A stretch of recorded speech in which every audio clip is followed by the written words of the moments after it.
several feet of snow somewhere out there. But really, they were calling for us 3 to 6 inches, maybe. Yeah, I think. And this winter weather advisory continues through today in Oneida County. It ceases to exist in Herkimer County at 7 a.m. So there's still time for snow, but there's really just, I don't know, maybe you live in an area where you got hit. I'd love to hear from you this morning. But here, maybe a half an inch, quarter of an inch of snow, not much. Well, in Utica City schools, I think canceled all their after-school activities yesterday, and we were talking about nothing was really going on. Yeah, it's always really better to be safe than sorry, I guess. I have a new song to debut here this morning. Yes. And I have to tell you, I was inspired by, we were talking about doing a remote broadcast out on location. Okay. And the question was posed to me, well, do you know how to get there? And I got thinking about it, and other than my stint out in Rhode Island when I was away for a few years, this is where I've worked, between here, Syracuse, and Albany. This is where I've worked my entire career. So this is what this song is about, that I kind of know. When you think about it, if you've lived in a place your whole life, you've kind of pretty much been on every road. You've been in every town, right? Sure. Okay, Yeah. I like it. You know, so that's kind of my thought. So I'll get to that coming up. Rachel Sutherland in a minute on Rosenstein. Looks like he's leaving the Department of Justice. The president yesterday and Nancy Pelosi and Schumer had a meeting, and it ended with the president pounding his fist and walking out, saying nothing's going to be done. This is it's a waste of time, he says. We'll talk about that as well. Tanya Powers is an interesting story on. I think we're just in an oversensitive world today, where I do think the meteorologist guy from Rochester is a great example, where you can even make a mistake and not even have any bit of consciousness with something that might come out of your mouth, and you could be really, really punished. How about Al Roker coming out in defense of him yesterday? Oh, that's interesting. Wow. He's a meteorologist. I don't know if you know, but Al Roker is black. It's true. And he came out in defense of this guy. This could turn out to be like the biggest thing that's ever happened in this guy's career. Yeah, you can go The from best thing, Rochester you mean? to like Yeah. Sure, the biggest. But Well, you're right. You're right. Hopefully, it'll be a good thing for him. It's like that commercial on TV. Is it Geico or one of those? And he's like, yeah, I'm one of the tattoo artists here in the area. I'm only one of two in the area. Well, don't you mean you're one of the greatest in the area? No, I'm just one of the two. But this could be huge for this guy. In studio today, we have a guy that has been. He says he's being treated unfairly by the city of Utica. Was he fired by the DPW? Yeah, I'll let him explain. Which is hard to do. To an injury. But when hard you're to be not fired working from the because of an DPW. injury, they have to move on at some point. We'll get into it. On the murder case here in Utica, I'll give you some inside information that I got from the Utica City Jail yesterday on this guy. He didn't end up in court. I think that he is, if there's ever a case of mental insanity, obviously based on what he did, this is one of those. DA Scott McNamara is in studio as well here this morning. Syracuse with a big win last night. The Comets lost. Rachel Sutherland standing by from Fox News right now. And Rachel, it looks like Rosenstein is on his way out. Is that what's going on? Yep, he is going to be departing the Justice Department, leaving his post as Deputy Attorney General within the coming weeks, we're hearing. An exact date we're not sure about yet. There has been some reporting from NBC, I don't think we've independently confirmed it, that he intends to stay on until the Mueller report is issued. So that's interesting. Could be 2 more years, right? Yeah, that could. Right, exactly. That's Yeah. a long departure, a long time to be having short-timer disease.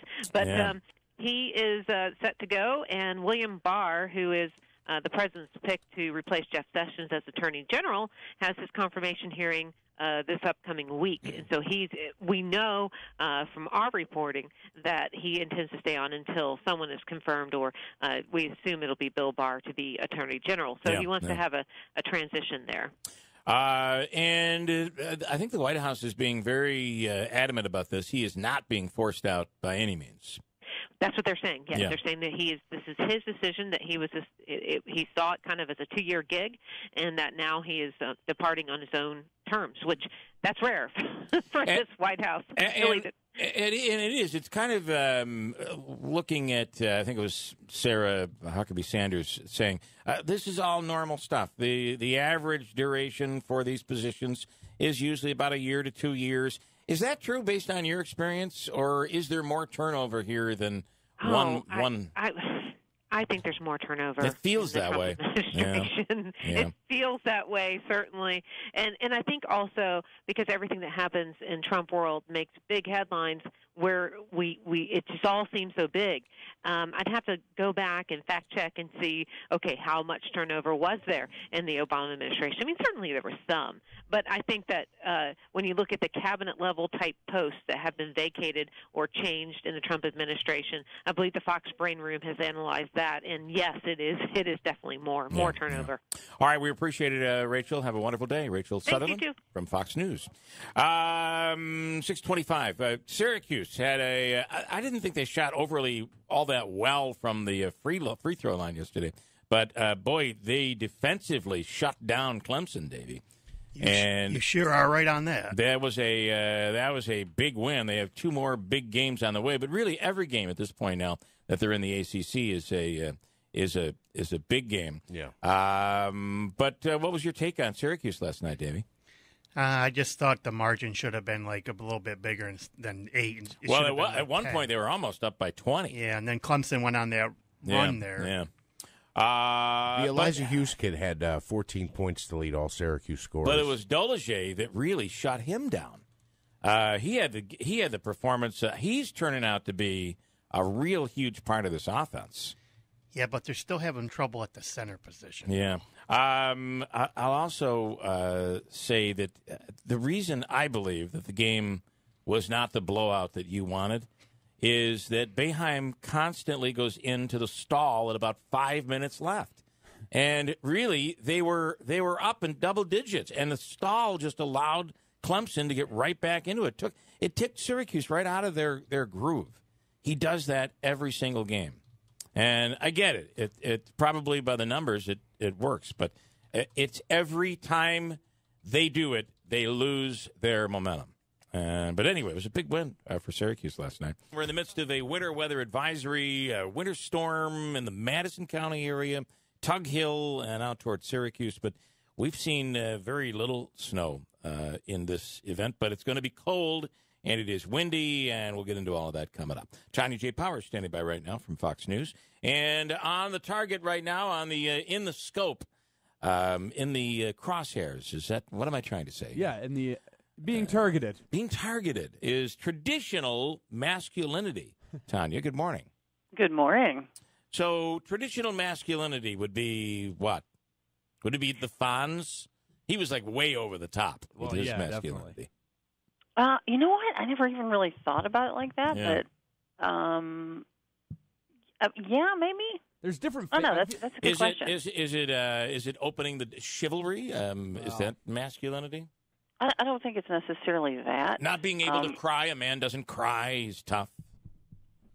I guess that may be part of it, actually, because, and the reason I say that is because of what the American Psychological Association has written about it, and they say that the research that is traditional masculinity marked by stoicism, which I guess would be one of those traits that you're talking about with the not crying, competitiveness, dominance, and aggression is on the whole harmful. This is the first time they have ever released guidelines that concern men and boys. Harmful and can lead, they say, and correct me if I'm wrong, can lead to sexual harassment. Mm-hmm. Yeah, it can. That's what, according to the APA, that this is their new information. And it's, by the way, there's a bunch of it too. I think it's like several pages, maybe. Meanwhile, John Wayne is turning in his grave right now because he'd be a great example of John. They say that John Wayne was always like, you got to stay in character as a man. You got to always be a man. You never let him see you sweat. That sort of thing. And somehow, I just feel this adds to more confusion in the world. Like, for guys in general, how are guys supposed to act? Now we're being told that the way you've been brought up, the way you act, the way maybe you even bring up your own kids, is dangerous. There is I think there's what they're talking about in most cases is maybe a happy medium, not necessarily, okay, we don't like anything about any of you anymore. Yeah. You can only lift 3 times a week. Yeah. No more than that. It may feel like that. Yeah. But what they're saying is they're talking about this, and by the way, it's 36 pages. I knew it was several. I didn't remember that it was 36, but that's a whole bunch to talk about masculinity ideology, according to the APA. And like I said, this is all coming from the American Psychological Association. They say that this is, marked by those things that we just talked about, stoicism, competitiveness, dominance, aggression.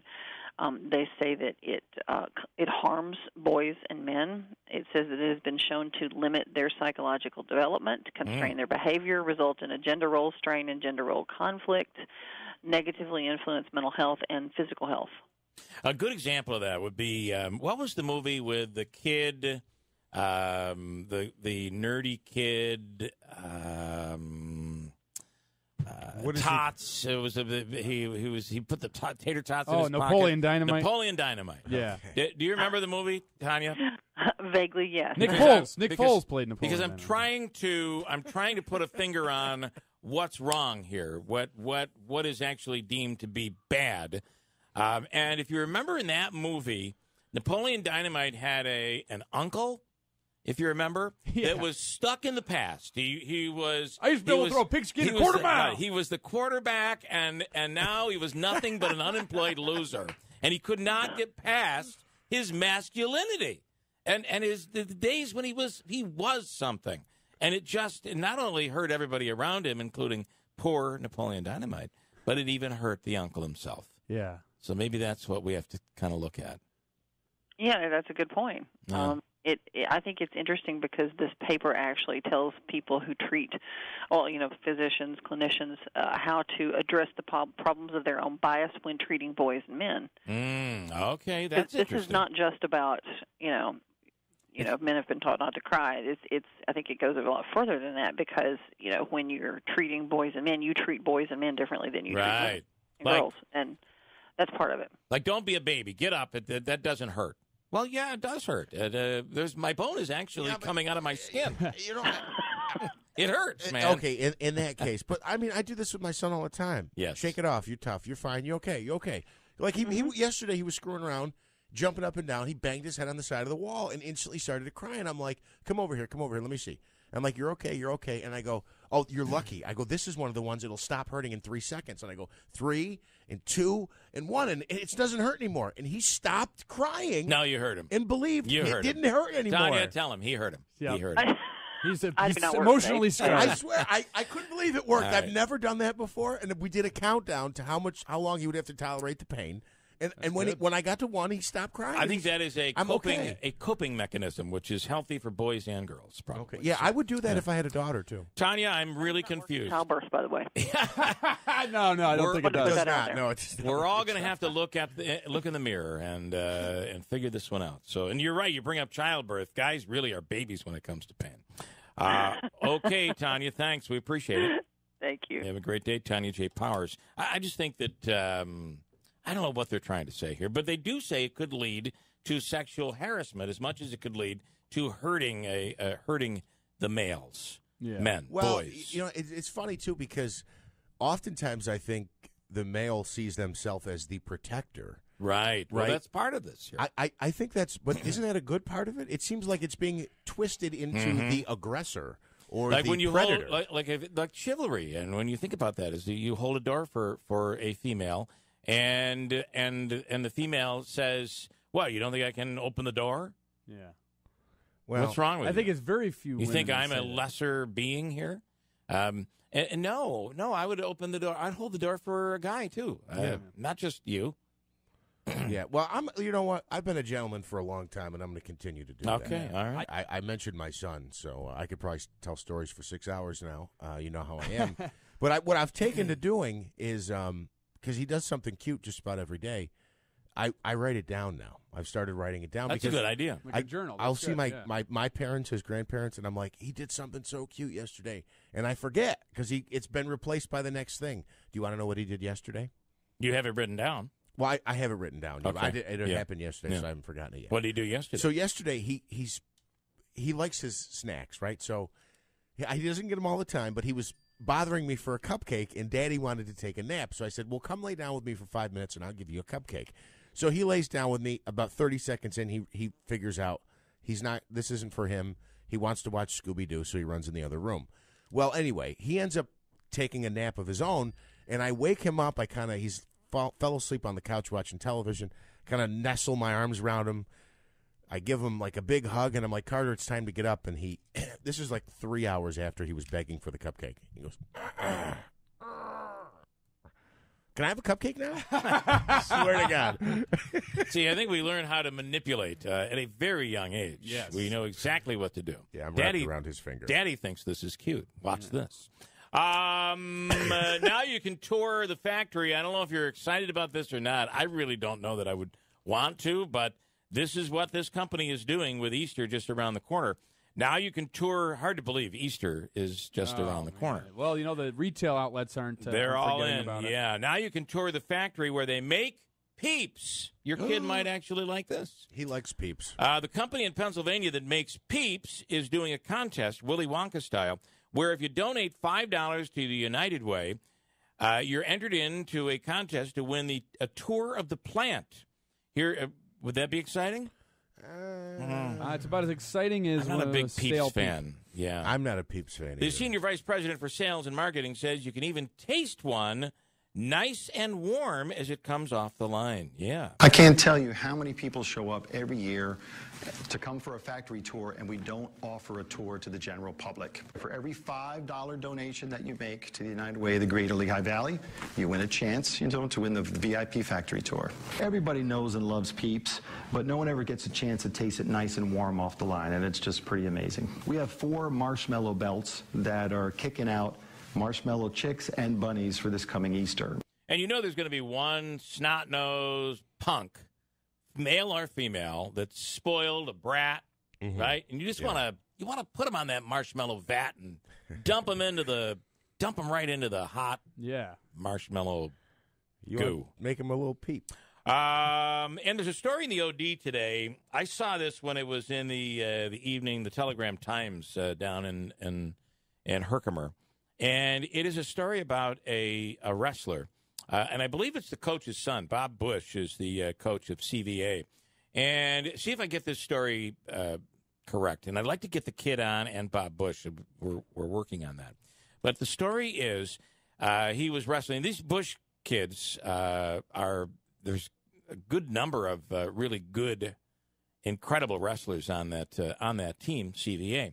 Anyway, the Bush kid is losing the match. He's getting beat by this kid. I think the kid might be from Adirondack or something. I'm not sure. Again, I'm out of recollection here. It was at a memorial tournament. It was at a tournament. It might have been the Ilion tournament. Could it have been CVA's annual Leo Salmon Memorial tournament. The Salmon tournament, yeah. Anyway, I believe the kid dislocates his shoulder. Oh, no. The kid from Adirondack. And he's winning at the time. He's beating this Bush kid at the time, and pretty handily, right? It was like 12-1 or something. So this his name is Logan Patterson of Indian River. And he was leading 7-0 late in the third period. Late in the third period, he dislocates his shoulder. But he decides he's going to come back and finish the match with a dislocated shoulder. But now he's completely impeded, and you got to be thinking the Bush kid can certainly take advantage of his injury and ultimately win the match. But because he feels that he was being beaten fair and square, he allows himself to be pinned by the kid from Indian River, and the match ends. How about that for being a selfless move? Did I get it right? Yeah. It's I wrestled from Pee-wee all the way up. I've coached in wrestling and followed my brothers and my kids, and I've never ever seen that happened before. I think pretty impressive. I think it's a classy move and a masculine move, if I can say so myself. Or maybe it's the opposite of masculine. No, I think it is a masculine move. A brave masculine move. Yeah, I think he realized he was being defeated fair and square. Mm-hmm. He was being out-wrestled, and he didn't want to win because the kid had been injured. Right. He said, I didn't deserve to win. The kid got the better of me today. Yeah. He won this match. Now, I will tell you, I've had coaches over the years that would be like, no, the way this goes is we don't like losers. Mm-hmm. And I agree with the president. I didn't like John McCain. He became captured. Okay? Listen, he allowed himself to get injured. It's his own fault. He doesn't have the shoulder strength. He doesn't have the shoulder strength. So the like in the that OD move from article, the kid. it But says, believe me, there are coaches I out know. there. I know. Don't give me this crap. You get out there and win. So in the OD article, First of all, I can't believe the coach would allow a kid with a dislocated shoulder to come out and wrestle, go back in anyway. Well, I shouldn't say, but I agree. Okay. I'm surprised to hear that too. So in the article, it says CVA head coach Bob Bush, Merrick's father, Merrick Bush, was just as surprised when Patterson, whose season is believed to be over, chose to finish the match. And he said, I just got the word don't out of my mouth when Merrick said, I know what to do. I wasn't going to wrestle him. There was no way. Merrick said, I wouldn't want that ever to be me. It was awful. He won that match. He was dominating that match. He deserved that win. That's a pretty big move right there. Yeah. Yep. Tool on his arm. Tool on his arm. He twisted it. Twist that arm. Dislocate the other one.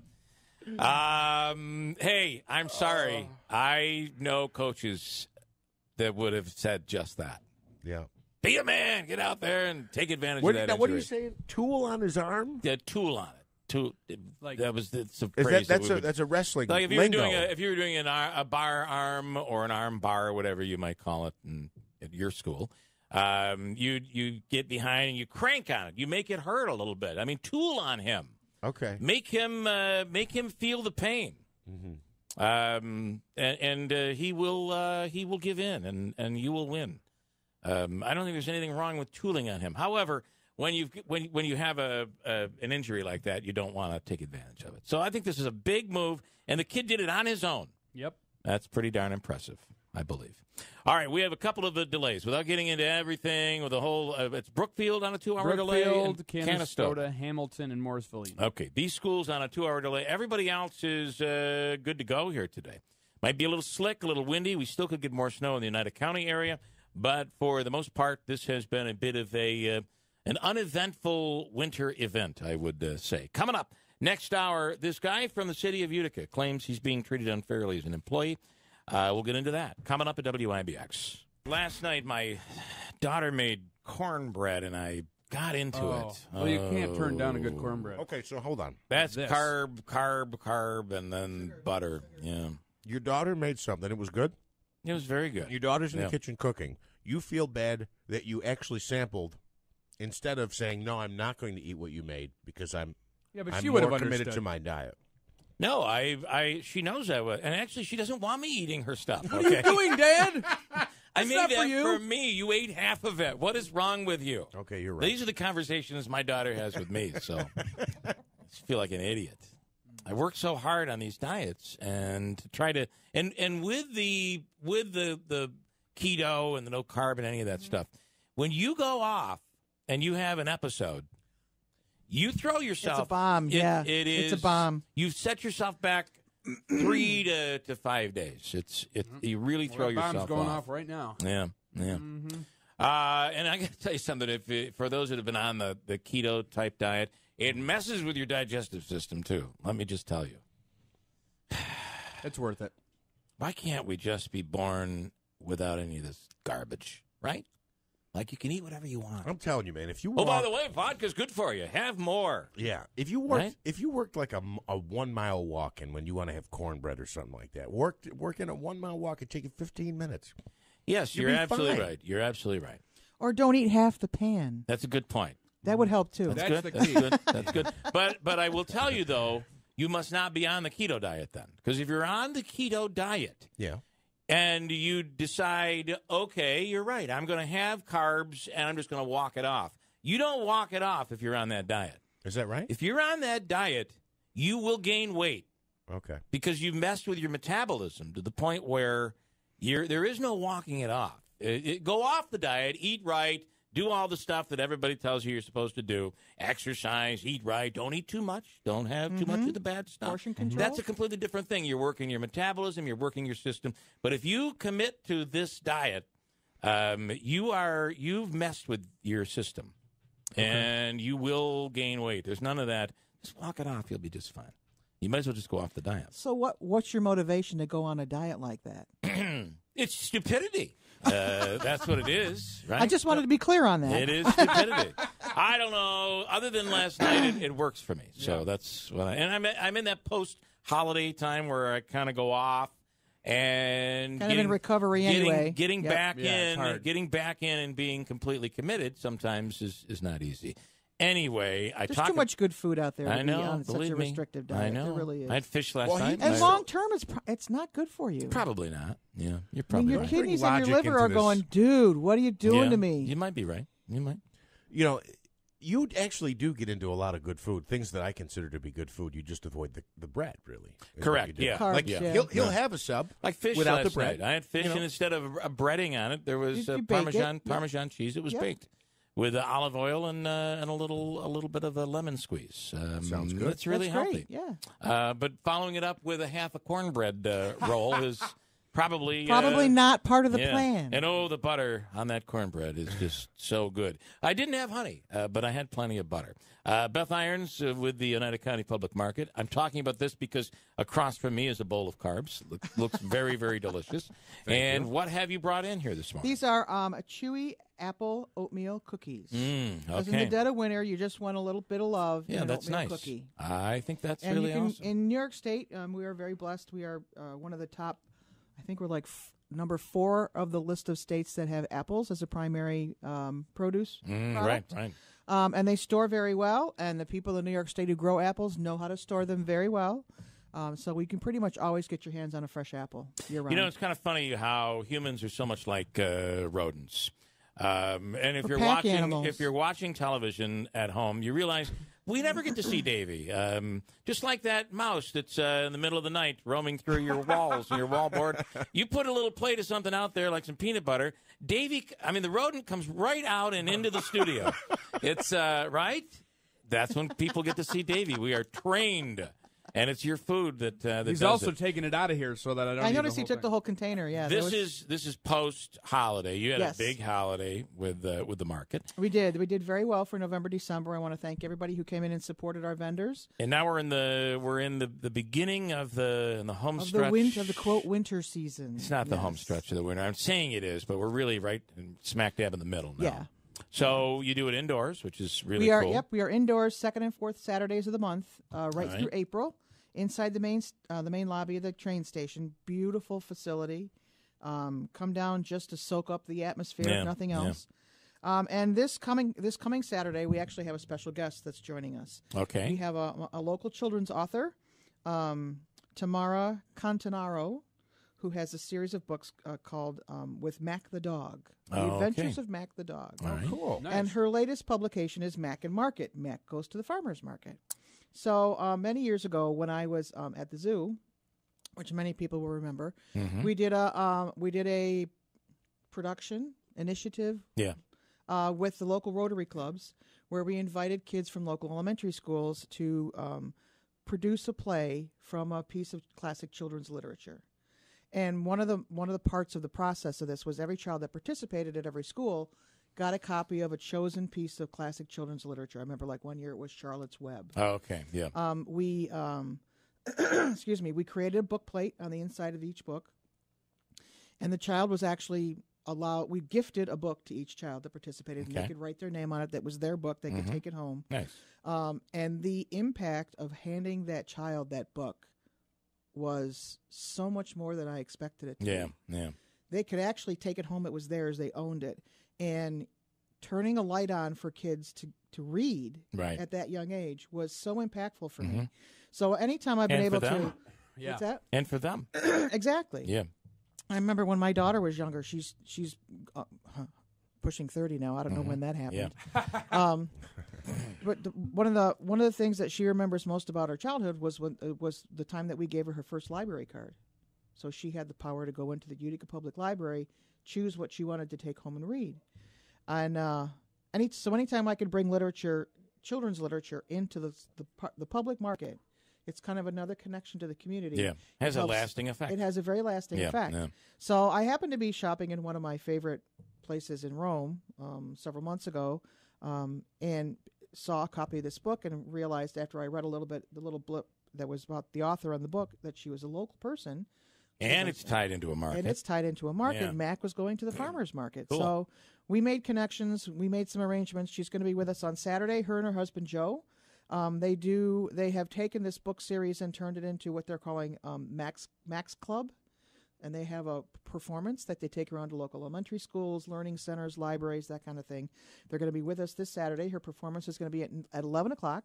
The market's from 9 to 1, so it's right in the middle. Come on in, get a little bit of your shopping done. Bring the kids. Nice. We're going to have them set up, and it's going to be very interactive. They sing songs and they do things, and we're hoping to do this again with her again in the future. But it's just another one of the very unique aspects of having a public market as opposed to a farmer's market. Right. That it includes so many more things that are community based.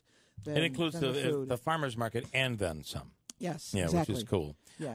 And it's kind of toasty inside the train station, despite it's going to be really cold on Saturday. Yeah, I So mean, you it's a get great inside, atmosphere. it's nice, When the yeah. market's going, there's a beautiful little hum of activity all the time. Mm-hmm. You can come in and get a nice cup of coffee or a hot breakfast sandwich from Mr. Z's, do some shopping, get some fresh food into the house, some baked goods. We'll have some crafters there, January is usually the month that people are going through the shock of opening their credit card bills and finding, pine needles from the Christmas tree in places they had no idea they got there. It's always fun. So it's just kind of a nice little mental break. It's come on down and, just kind of immerse yourself in some nice, warm, comforting community for a while. 9 until 1 on Saturday morning, at the train station. Inside So the this train is at station. 11. The book thing is at 11.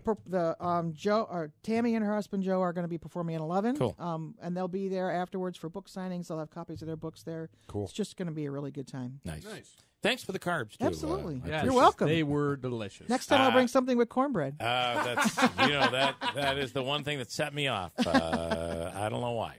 All right, Beth, thank you. Appreciate You're welcome. it. That's Thank this you. Saturday, 7:30. Hold on. Hobica's free money question of the day this morning is a doable question, and it's worth $500 in cash. There's a guy, Angelo Giacovelli, who claims he's been let go from the city, didn't get the benefits he was entitled to, and says he knows all of the secrets. Also, Mark Butler planning a huge event on Sunday. It's to benefit the United Way at the Waterfront Grill. A ton of prizes, and it's a tailgate, full buffet, all on the line, and it raises money for the United Way, and the games will be playing on.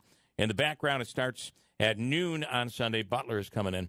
Spent a little time with us here this morning. And this morning, this is big, 8 o'clock hour, DA Scott McNamara on that this horrific murder. 3 people killed in Utica by gunfire this week. It's really quite crazy. We'll get into it coming up at WIBX. I never swam across the Erie Canal, for the record. Not even the short way? Not even the short way. No. I think I could. It's only like I didn't 40 say that. feet or something. I didn't say I couldn't. I said I've never. You'd never have, right. Larry's standing by right now in Utica. Good morning, Larry. How are you? Good morning. How's it going, fella? Good. This is worth $500. Are you ready? I'm going to try. All right. Let's do this thing up. It's from Joseph and Andrew Hobica. Each day they give us a chance at $100 in cash. But Thursdays is, for some reason, I don't know why, but we're almost to the end of the week, so it's special. And Thursdays are worth $500. That's Hobica Law Firm, HOBIKA, 315-724-1600. Okay, here is your question. You'll have 7 seconds to come up with this name. Who was the very first James Bond? Ready, go.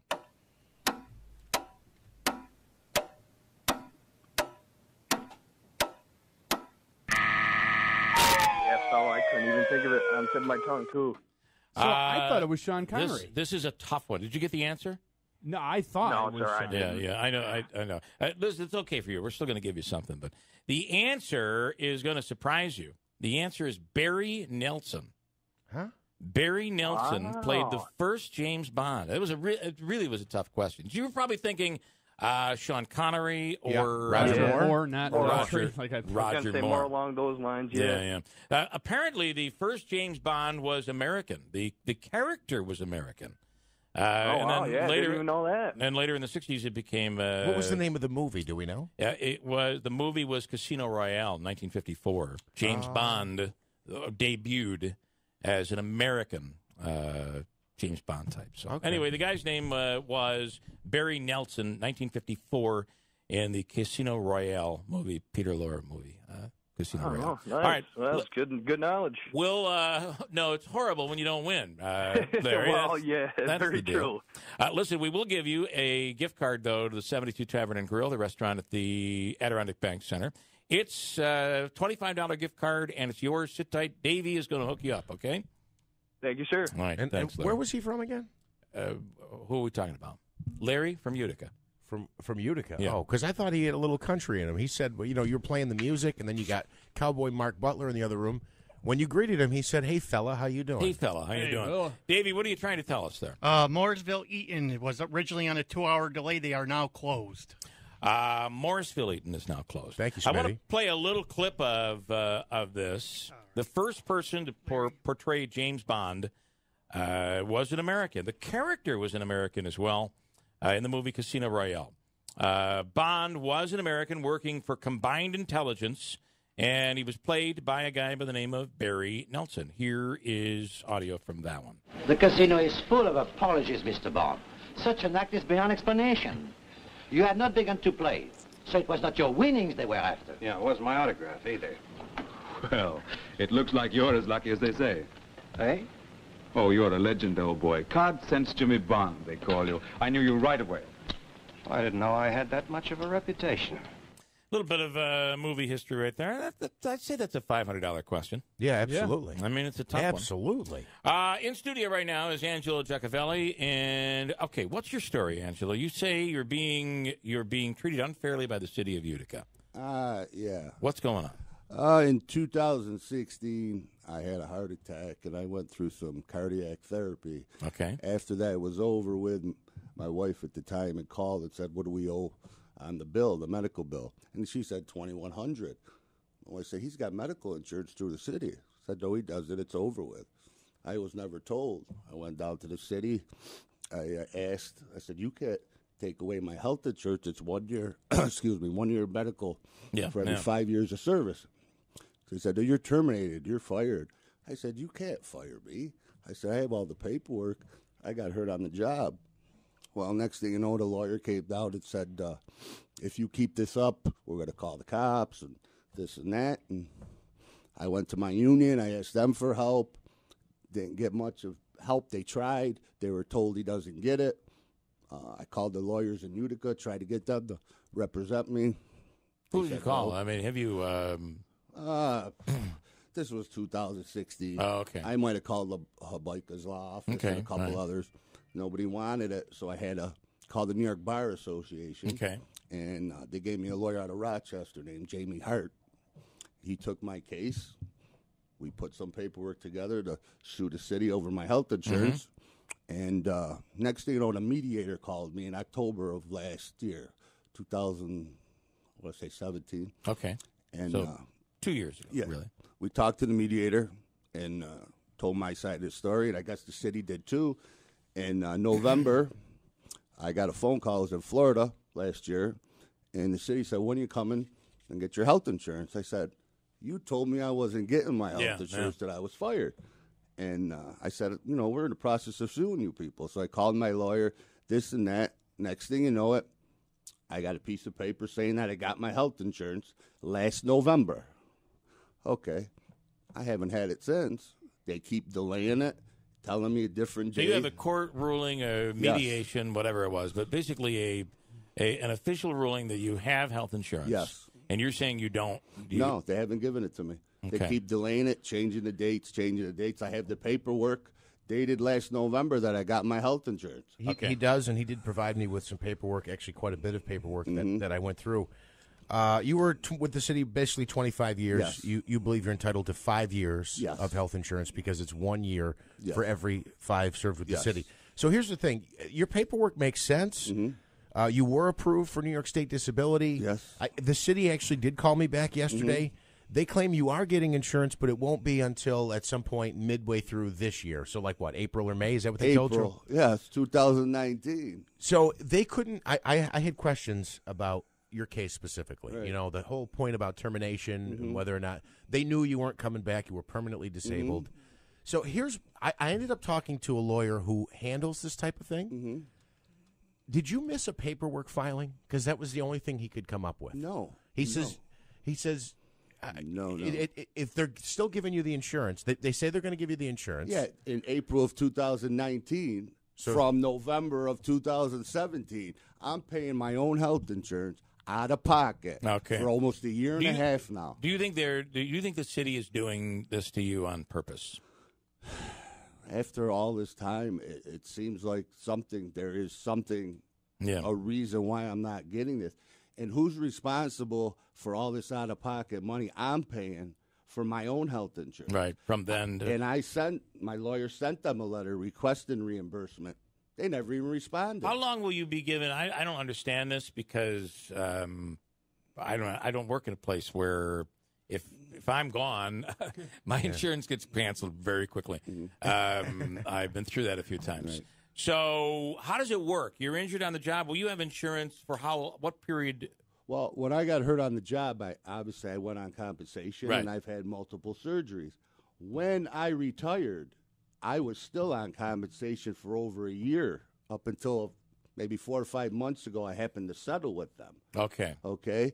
But I have paperwork to say, too, Bill, that I can't work anymore due to a permanent injury suffered on the job. Okay, and because of that, yes. Would the city provide, or would you be provided through the New York State workers' comp system? Through our contract and our health insurance, the city's insurance would have to provide for you, and that's what I'm saying, Bill. Because normally, if you were an employee of a private business, right? I know plenty of people that have been trying to get their workers' comp cases resolved, and it goes on for a long period of time. But you say under your contract as a city employee, you are entitled to, if hurt on the job, you would be entitled to insurance, health insurance. Well, that's part of it too. I mean, how long and are you? Compensation are two different things. Understood. Hurt on the job and not hurt on the job. Right. How long would the city have to provide health insurance to you? Well, like I said, ours is 1 year medical for every 5 years of service, no more than 6 years. And how long did you? So 25 years. Right, He's looking at 5 years of at coverage. Least 5 years. And my biggest issue is, all right. Well, you have a legitimate issue here. A year and a half, I have to wait for health insurance that you gave me a letter saying last November, and everything out of my pocket, I'm the hook for. Did you lose any of your retirement when you were terminated of the 25 years? No. What happened was here's my philosophy on the whole thing. Okay, they found out from the mediator's decision before we did. Okay. That I couldn't sue them because they said I was getting my health insurance. I got my New York State retirement. We didn't know that. So when they called me last November, I was blind to that, and so was my lawyer, saying, come get your health insurance. I said, you told me I couldn't get it. Oh, we told you, the lawyer told you if you got your New York State retirement, you'd get your health. I said, you never told me that. Yeah. Why would I hire a lawyer out of Rochester and go after you people? So they changed their story. I said, okay, we'll get it.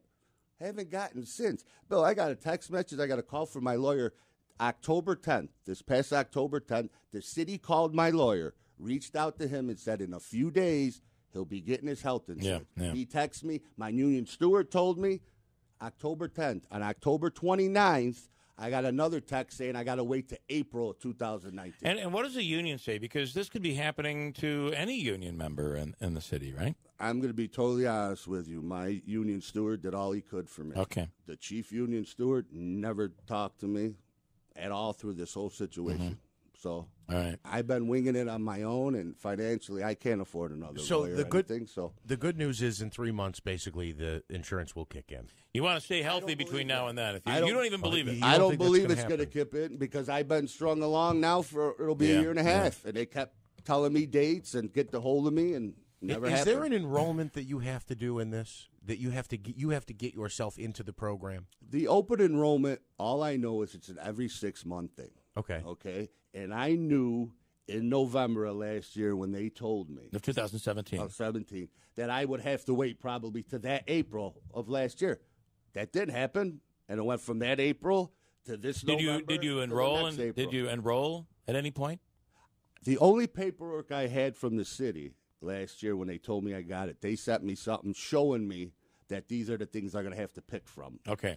I came home last February for a meeting or whatever for a day. Yeah. I called before I came home, said I'd like to come down, get the paperwork. When I come back from Florida, I'll try to pick my plan. They never got a hold of me. When I got back, we had a flood. We lived in a hotel.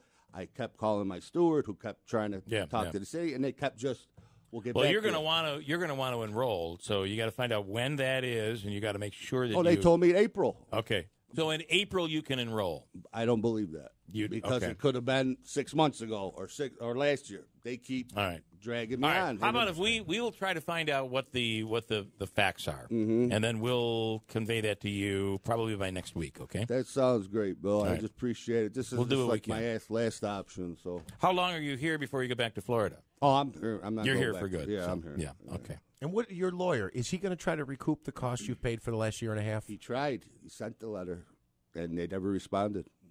Well, then he's going to have to sue the city. Well, that's the thing. I'd have to get a different type of lawyer. I understood. And in my situation, like I said, I'm just you don't have the money financially. To do it. It cost me $10,000 for the first time. All right. All right. Well, good luck with that, and let's see what we can find out from the city, and we'll try to pass that along to you. At least we'll try to find out the dates and the deadlines, the facts of what you need in order to make sure that you enroll. Thank you so much. I appreciate it. Okay. Got to have health insurance today, boy, with these medical costs. It's really pretty expensive. Angelo Giacovelli, we'll do what we can for you, and we'll talk next week. All right, quick break. Coming up, the Oneida County DA, Scott McNamara. Mark Butler is coming in studio as well. Cowboy Mark Butler? Cowboy Mark Butler. Get out. Thespian Mark Butler coming in the studio at WIBX. There's a certain point that I won't go past. There's a line I won't cross. I'll bet you in the last year or so, I could have caught you in a moment where you'd have been like, "Let's run it, let's run with it." Yeah, right before the election. It referenced his back and forth with Claudia Tenney. It referenced the fact that she's responsible for a photo of you sleeping in a there's an area in the assembly where members can go if you've been working all night long, take a little nap so that some reporter doesn't grab a photo of you. Yes, it's off limits to the media. It's our own private little area. And at the end of session or when we're doing the budget, we can go late. We'll go to 5, 6 in a.m., like an 18-hour day. So our instructions are, if you're going to fall asleep, don't sit at your desk, go in the back, because if you sit at your desk, some enterprising reporter is going to take your picture and you'll be on the front page of your local paper. Here, now, what you don't expect is friends of yours. Or colleagues.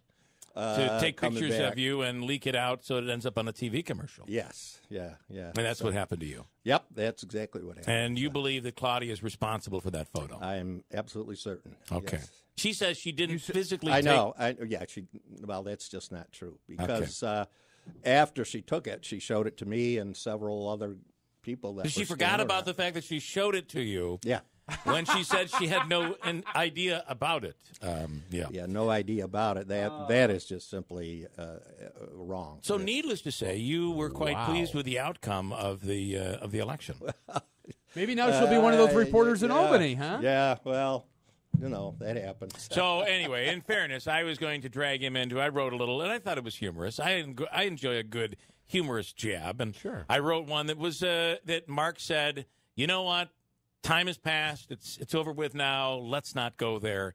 I'm not going to do the commercial you wrote, Bill. So, and I love myself as a cowboy so much. Let's that's just right. do that Let's one. just rerun what we did last year. So. I preferred the commercial with the alien, but again, we had artistic differences on that. Have you heard that one? Let's talk taste a little bit, okay? I think we ran that one last year. It was not a good one. What is this game you play? You didn't run it. No, we ran it. No, we there ran was more it. to it. Oh, no, was there more to it? We I ran remember running it. You significantly against my objections, by the way. Let me see if I can find your spot here, Mark Butler. I think I do have it. The alien one? The alien one, yeah.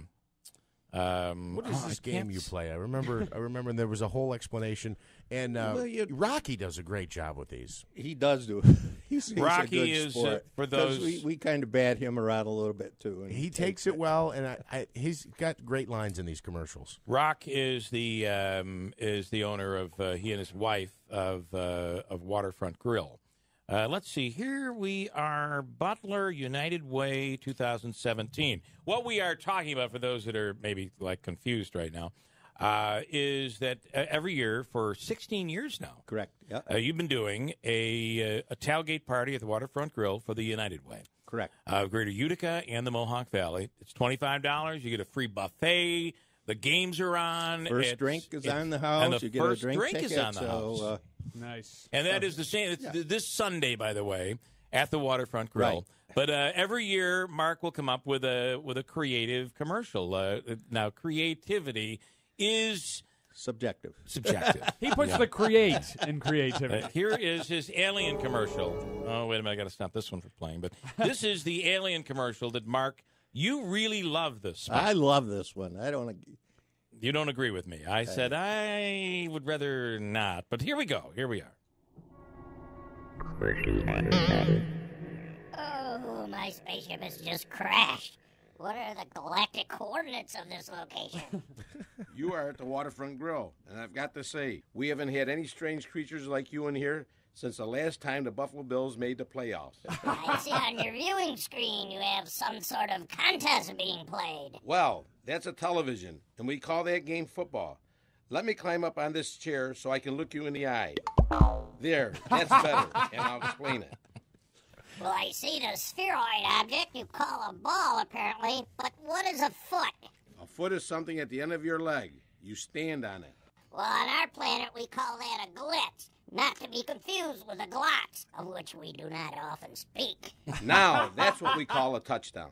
So why don't you get okay? So how did you get your voice to sound like that? That's the most impressive part. It took a little work, helium. A little helium in there, and then of course we would promote that the event is this Sunday, and it is this Sunday. I liked it. So but he cut out the good line. He said, "Get off your glotz and get your glitz down to the water." I did. Get off. Tie it all together. Of course, he made me say that, which is probably why I didn't want to rerun it. Get off your glit and get on your glot, and not to be confused. Not to be confused with whatever the hell he's talking about. But all right.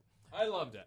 Thank you. It's a great event for a great cause. Last year, by the way, this is growing every year, was the biggest year you guys have ever had. This year, Yeah, correct. yeah. You know, back 16 years ago, I was in charge of the United Way campaign in the Valley, and they've since merged with This Utica. was before the sleeping photo was taken? Well, yes. Okay, before. just I was checking. Still alert at that point. Okay.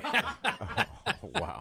But we kind of did a survey, and we found that there was a lot of people didn't really know much about the United Way or what it does, and so we actually designed several smaller local events around the valley to try and not only raise money but more to increase awareness. And we did the one. Rock and Barb were very gracious and hosted one at the Waterfront Grill, and that, out of all the ones we did, seemed to be the one that people liked. I see, and then it's so we stuck. kept going with it. And after that, they did the merger. And again, I think we had to do a little bit of a selling job because we've done things jointly with Utica and Oneida County, Herkimer County, with varying degrees of success. And if you're Herkimer County, you have to understand. I mean, I'm a Valley guy, so whether it was hospice or the Red hospital, Cross, the list goes up. So many organizations had their own. They had a home in the Valley in Herkimer County, and then with consolidation, it seemed that the larger community, Utica, would kind of take them over. So it is tough when that happens. But I think we're finding that these organizations are still really, they take very seriously the importance of taking care of all of their communities. Yes, and I think they've done a great good job. And the United Way in particular, Yeah, right? yeah. And that's why we continue to do that, again, to keep that awareness up in the Valley. So it's a fun event, but with a serious cause. And Rock and Barb really do a great job. And as I like to say, the waterfront is the cultural and social center of Herkimer County. There's no doubt. Everybody knows them. And if you wonder, just ask Rocky. He'll tell you. He'll explain it. I want to. So it's this Sunday. Yes. From noon until 4 o'clock. The Patriots game will be on. I'm sure we'll have a lot of Patriots fans there. Mm-hmm. Not so sure they're going to be happy with the outcome. Well, let's hope. Let's hope you are correct. But again, Rock, I think there's a second game, I believe, and he will keep open if anybody wants to start watching the second game there. $25. Your first drink is included. The food, everything.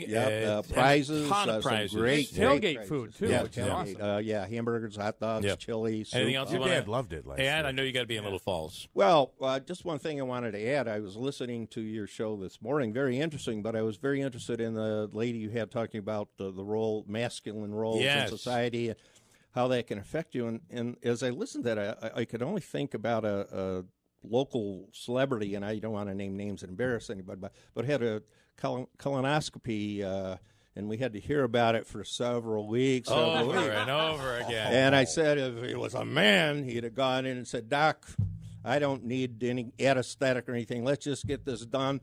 I'm in the powerlifting championships at my gym this afternoon, and I don't want any drugs in my system. That's so right. Let's go. Let's go. Yes. Well, I'm certainly glad I didn't do that. Yes. I enjoy the fact that I counted to 3 and I was gone, and I just remember waking up. But I now do have an idea for next year's commercial. Anyway. Okay.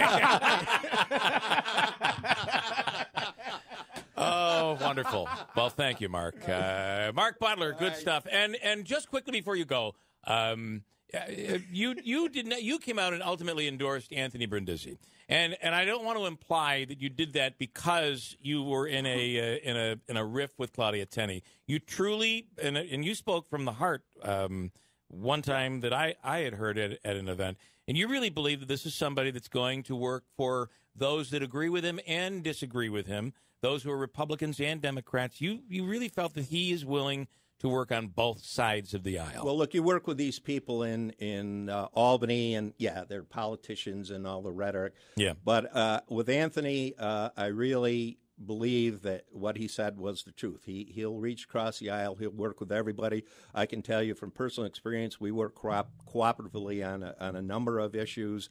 It wasn't about who got the credit. It was about what got done in the end. And I truly believe that's his attitude, and I think he's going to be a great asset for this community. And I'm pleased he's in Washington now. I did not want to imply that you were doing it out of spite. That, Absolutely. You truly believe in this guy. That he's I really truly believe in him. All right, cool. Mark Butler, we'll see you on Sunday. All right. See you guys there. Get Thanks. your Glock and your Glick already because it's going to be exciting. All right, the district attorney in Oneida County. I'm very excited to get into this. Excited is not a good word, to be honest, with the week that he's had and the city police department has had as well, and the Oneida County Sheriff's Department. It's been a rough week. We'll get to it next on WIBX. Scott, good morning. What a horrible week. And to find out that this crime came on the same 3 years later, on the very same day as the Bumbalo crime.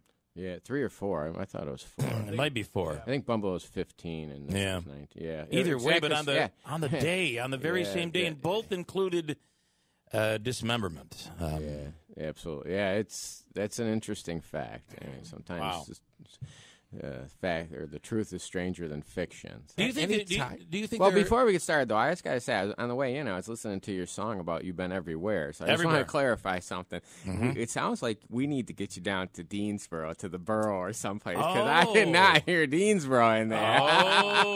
So listen, I've been to the borough. It's a nice to the place. Borough for wings, or to John's store for a sub, or that is a diner or something. We got to get you down to Deansboro, Bill. I have to tell you, I was going to mention these guys before. I said, this song is going to cause problems. I'm going to tell you. Yeah, I like your song. Because every place that isn't in there, and I thought I got everybody, but listen, I'll go back to work. I'll get Deansboro in there. I was going to add a whole other verse now. All right. But it's going to be after we go to the bar, though. That's the best part. Buy the wings for you guys down there. All right. We'll take you up on that. All right. Now, Holland Patton, along the way, Deansboro's over in that area, right? No, Deansboro's down to, south of Clinton. Below Clinton, between Clinton and Riscony Falls. Yeah. Shows you I really don't know what I'm talking about. It does. Shows you haven't been there. What the hell? All right. Duly noted. Thank you. Okay. So, do you think there was, do you think that this deranged human connected the bungalow and did it because of that, or is that just a horrible coincidence? I think it's a horrible coincidence. Yeah. I think it's a horrible coincidence. So what do we know today? I'm told that he was. We saw that he was unable to go to court yesterday. From what I heard from people inside in the jail, he was doing some terrible things inside the jail cell. Is that true? He made himself unavailable. Let's just put it that way. Excrement. That's what I heard. Obviously, the question I keep being asked: do you think this is going to be a psychiatric defense? I would be surprised if it wasn't a psychiatric defense. I mean, he's done some interesting things.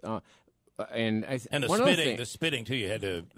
That's not as uncommon as you would think. I mean, to do it to the point where you have to wear the mask, most people are smart enough to know if you're going to be appearing in front of the media, maybe you should behave. Yeah. But the thing with the insanity defense, just so the listeners understand, it isn't just that you're mentally ill. It's that you're mentally ill and it's the big word there is the and, your mental disease or defect is to such an extent that you do not understand the difference between right and wrong. So you can be mentally ill, but if you know what you're doing is wrong, then you're still legally responsible. So, that's really what we will have to figure out. Because anyone who commits something like this must be mentally ill.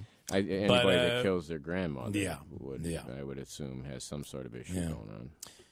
Okay. And I know that you can't talk specifically to some of the details of this case, but in the Paul Bumbelow case, and it's been so long I don't remember all the details, was he remorseful? Did he understand what he had done at that point? And in this kind of timeline after the crime? No, he did not at the time. Right after if you remember, in Paul Bumbelow, he was running around naked, barefoot, and it was about like 0 15 below. Wind chill. And he was throwing snowballs at somebody's house. He initially, no, he was not remorseful. He was convinced that the people that he killed were going to do him harm. If my memory serves me correct, it had something to do with the TV. He was convinced that they were channeling through the TV, or someone was channeling through the TV to them. So he had a long history of mental health issues. So and that's the same thing in this case. I mean, it's way too early for us to decide because we're still trying to collect a lot of evidence. And especially interactions with this individual and other people. Yeah. And that's very important for us to give to our forensic psychiatrists. They need to know around the time how was the person behaving and what was going on in their head. Was there a moment where I'm asking for you to get into his head, but he drove his vehicle into a telephone pole, supposedly? He was involved was that because he had this moment of, oh, my God, what have I done? We don't know that at that point. He did, but he was involved in what I would consider a rather serious accident, although he did not receive serious injuries. I mean, he ran into a telephone pole, and that can be life-threatening, depending on the facts. Can I ask this bout of behavior that we've seen since, I guess, Sunday, whenever the incidents unfolded, and then the spitting, and then doing what he did to prevent himself from coming into court yesterday. You might not know this. Is this a result of not taking a prescribed medication? Is this a bout that he would go through every 6 months, every year, where he would have these? That's all stuff we'll be looking into. Yeah, because there was, according to UPD, there was an incident that happened a year ago, a strangulation incident with his grandmother. Right. It's been publicly reported. It's a case that's currently pending in Utica City Court. How about the issue of drugs? That's always something we look into, and in this case, we're way too early to determine that, and I couldn't even say if we did, but I would just say anytime you have behavior like this, we always look at drug abuse because, unfortunately, today, we have drugs, especially the synthetic version of drugs, that if people use, a lot of times their behavior mimics psychiatric, somebody suffering from a psychiatric episode. So that is something that we always look into. Obviously, when we execute the search warrants at houses, when we collect evidence, those are things that we look for. Like, for example, in Tashiana Hill's case, the young lady that killed her mother a couple of years ago, the trial just ended. That was one of the things we were looking for, and in that case, we were able to determine that there was some drug abuse and stuff of that nature. So, we always look into that. But in this case, with Mr. Abian, it's way too early.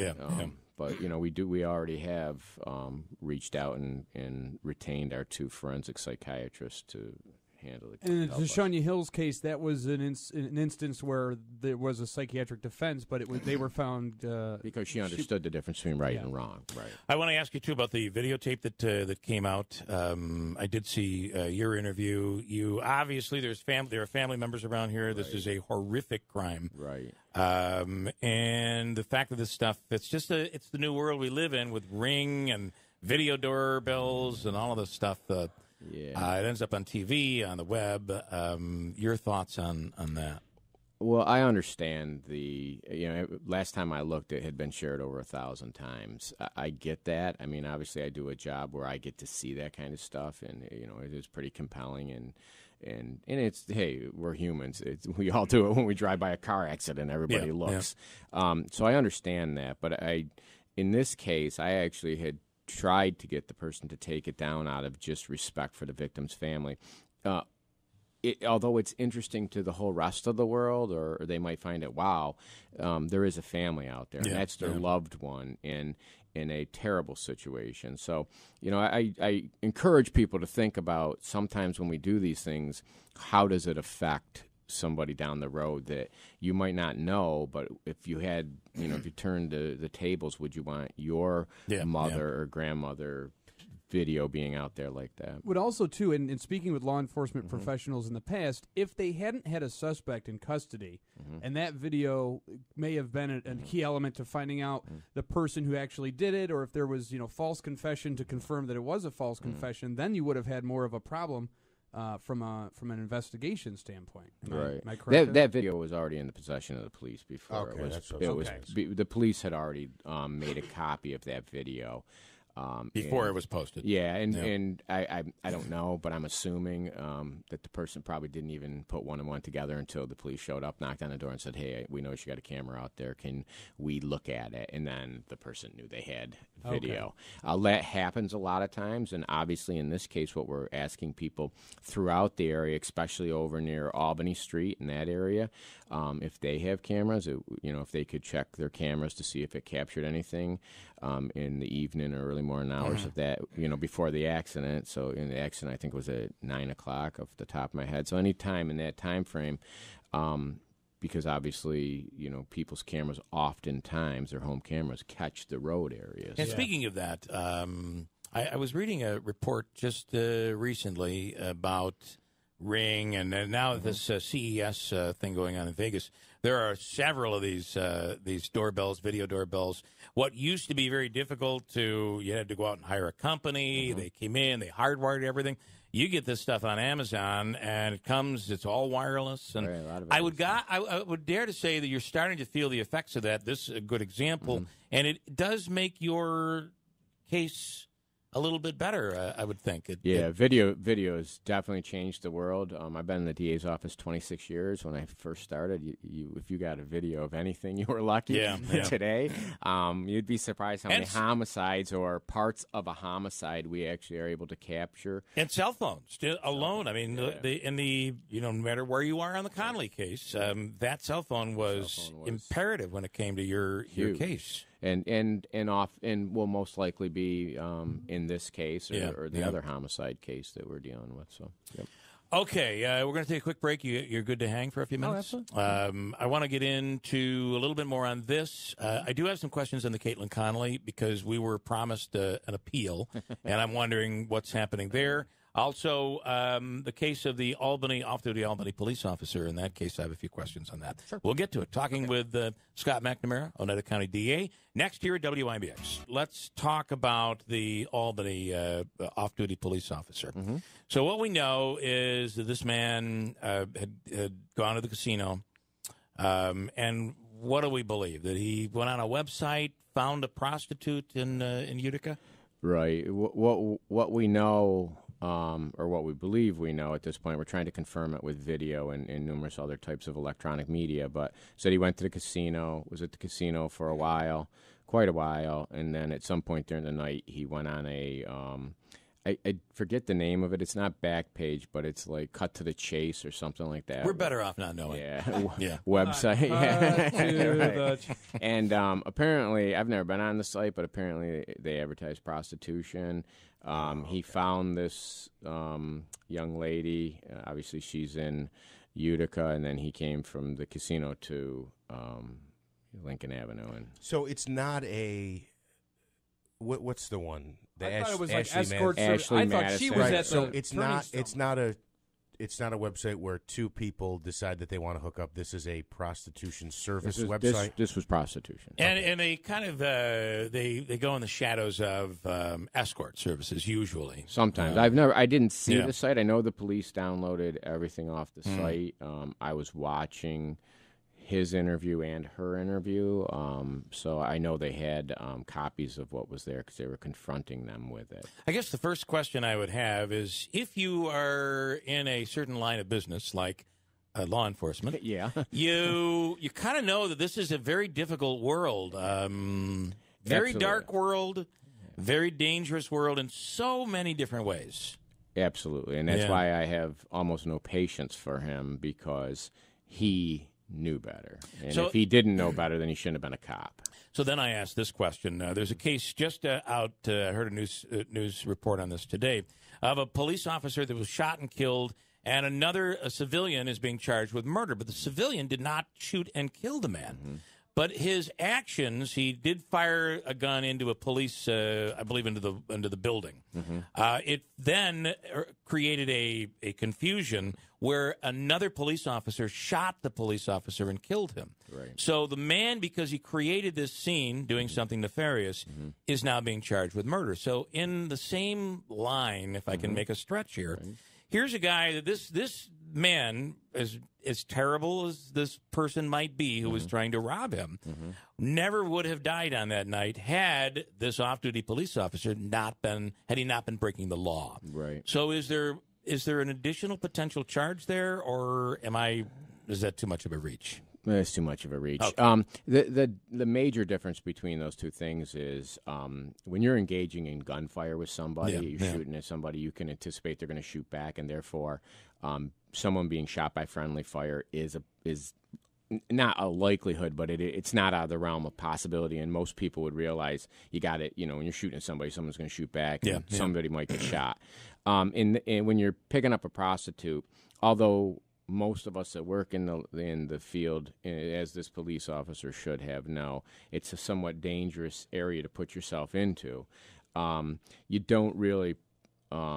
You wouldn't assume somebody's going to die in that type of thing. If you go and rob a bank at gunpoint, absolutely. There's a situation. So in New York State, there's felony murder, but obviously that would have to be, that fact pattern you gave wouldn't fit because it would have to be a participant in it causes the death. But what you have in that case you're talking about is basically a reckless type of act where you can foresee, it's, reasonable people would foresee that somebody's going to get shot. Can I one more thing on that too? You said the fact pattern. It differs in the fact pattern too, in that this resulted in one case, a police officer was an innocent person protecting the community getting killed, and in the other case, you have a person who was looking to carry out a crime. Right. Who He was being becomes robbed. the victim. In this case, the police officer was being robbed. He's being yeah. robbed at knife point. And that's why he's not in handcuffs right now. Which is certainly self-defense. It's clearly self-defense at this point. But like I've emphasized numerous times, we're still at the very early stages of the investigation because we want to make sure we can confirm his story. I have no reason to doubt his story, but at this point in time, I have not seen the forensics on his phone. I haven't seen the forensics on the deceased guy's phone. I haven't seen the forensics on the prostitute's phone. We have reason to believe that it was a robbery from the get-go from the prostitute and her boyfriend's side, but we need to... That they were working together. They were working together. Oh, absolutely. Yeah. Absolutely. Yeah, but at so the same we time... need to confirm that with text messages and things like that. Sometimes you can confirm it. Obviously you can't. Like right now, we're not communicating with each other in a text message. But we're trying to confirm and see if there was any communication between them. What would the communication between the cop and the prostitute was? Because obviously there had to be communication there. You didn't find that location by accident. It's a pretty rough location. I don't know what he was thinking. I don't know I what pulled he's up thinking. there. He doesn't know the neighborhood, though. He just sees Lincoln Ave. He doesn't know what Lincoln Ave is. But she could be charged with robbery. Ultimately. Absolutely. And that's a question I've been asked quite a bit. How come she wasn't charged with robbery? Because she's an accomplice to robbery. Here's the problem that we have. If you charge her with robbery, we can't talk to her anymore. We can't use her as a witness. And what do you do if you go to grand jury? Because you put her in grand jury, she gets immunity by law, not because we magically do it. So what we had to do was make a decision. What was more important for us to decide? And I believe, and I still believe, it's more important for us to determine. We have somebody that was shot and killed. We have someone that was murdered, basically. I mean, it's a murder. It's just a question, is it a justified murder? And so we need to get to the bottom of that. And, and then the other things, like, for example, I mean, charging him with patronizing a prostitute wasn't going to affect our ability to investigate because we had already, talked to him. We'd already talked to her. So, but if we would go and charge her, we just lost our only witness. Yeah. And, and I think we really need to get to the bottom of what happened there because if this was not justified, then obviously he should be prosecuted. And his credibility certainly has been damaged by just the fact that... And you know what I find that's interesting is here's a guy who seems to have the means. He traveled from Albany to the Turning Stone. He had cash in his pocket, which I want to get to coming up in a second. But there are... Prostitution in certain parts of the country is legal. Right. There are places he could go if he chose to. It sounds like he has the means. Why would you why would you travel into an inner city house that seems like the house was in pretty rough shape, thinking that some glorious thing is going to come out of there? It has to severely damage his credibility. I agree. And on top of it, he's an attractive young man in good shape. And you probably find it without paying for it. At the casino, I mean, you've got, you got the Lava Club. You've got some I'm sure if he was looking to, for female company, if he could have probably found somebody, legitimately, I mean, at the Lava Club or at one of the bars there. I mean, it's a well-populated place, so I don't know. It's almost like, what were you thinking, and were you, what was going through your mind? Because what you did was very destructive. I mean, he's married. We don't know. I don't know from him, but obviously we were doing research on him as he was at the police station, and it appears that he has a wife and 2 children. So, so you're bringing that home. Yeah, that's the other. What do you had a murder not occurred? You're bringing that. My son had said to me, "Boy, he's really lucky because this other murder has overshadowed everything that happened." That is, unless you go to Albany, where he's the big story. He's definitely the big story in Albany right now, and he is. So is he there now, or is he still in your? Okay. No, because we didn't have enough evidence to disprove his, his self-defense. But he admitted to you. At this point, he was fully cooperative. He was fully. I will give him that. He was fully cooperative with a lawyer. So he actually got a lawyer, and he was fully cooperative. And so I will give him that. I mean, he gave us everything. We did not have to draw search warrants. He consented to searches. So he is cooperating.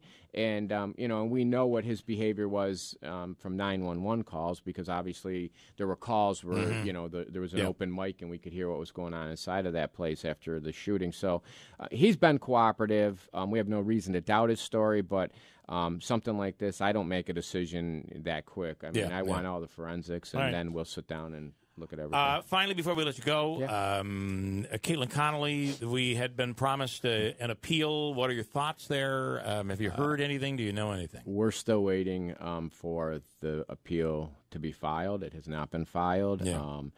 We're still working on settling the record, which is something that goes on in every case, but usually that's pretty simple. I mean, it's trial transcripts and all the hearings, but we have not received anything. Is there a deadline for that?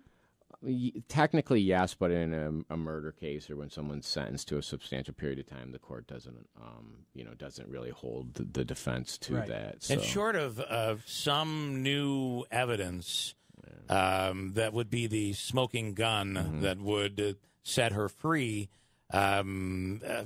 Traditionally, at the appellate division, this is a tough. This will be a very difficult appeal, I would assume. Typically, what on an appeal, the typical things that they allege is the judge made a mistake, the prosecution did something wrong, or the defense attorney was incompetent. I would anticipate that's where we would go on this, I would anticipate they're going to try to say we did something wrong, Paucelli did something wrong, or Judge Dwyer did something wrong. And when you say incompetence, could that be as something as minor as saying the strategy he took was what? Yeah, that's interesting. Is that possible? If you had asked me that question 20 years ago, I would say absolutely not. Recently, they've been looking at and really critiquing what defense attorneys do. So obviously that is a whole new, like recently there was a case where a defense attorney, I would have agreed with what the defense attorney did. I mean, they made a decision that they had a certain strategy, but the appellate division felt that the person should have fought some other things. So, obviously that's something that we have to look into. That's crazy, though, to determine based on a decision on a defense attorney. It's like, we don't like your strategy, so you're wrong. Well, the problem is if you're the person that's just been found guilty and you're sitting in prison and you say, I told him I didn't think we should do this, but you rely on your attorneys. And I'm not saying that's the case here. No, but I mean, we anticipate that there could be that. Why did you try to blame the son? We got a hung jury when you were trying to blame the husband. Right, I mean, right. That kind of stuff we can see. We covered a lot of ground. I appreciate it. Thanks for having me in. And I really do apologize over Deansboro and Oriskany Falls. That's all right. So wings this weekend? I will. Give me the date. I'll be there with you guys. I will correct that problem. I promise you. So. Scott McNamara saying thanks so much. Thanks.